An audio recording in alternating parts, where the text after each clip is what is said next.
Perjuangan guru di Lu Utara membela Abdul Muiz dan Rasnal membuahkan hasil. Abdul Muiz dan Rasnal merupakan guru sekolah menengah negeri atas 1 Lu Utara. Keduanya batal dipecat setelah bertemu Presiden Prabowo Subianto. Hadir Ketua Komisi E DPRD Sulsel Andi Tenri Indah Marjono, Ketua PGRI Lu Utara Ismarudin, Ketua Komite Muhammad Sufri, dan Kepala SMA Negeri 1 Lu Utara. Anggota DPR RI Sufmi Dasko Ahmad juga hadir dalam pertemuan tersebut.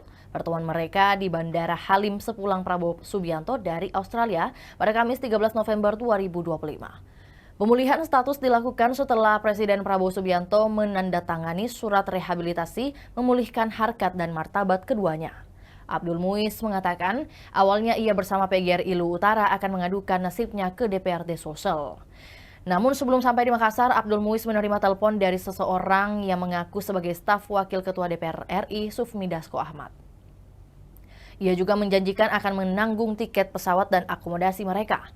Setelah menyerahkan identitas pribadi bersama Ketua PGRI Lu Utara, Kepala SMA Negeri 1 Lu Utara, dan Ketua Komite Sekolah, rombongan pun diterbangkan ke Jakarta.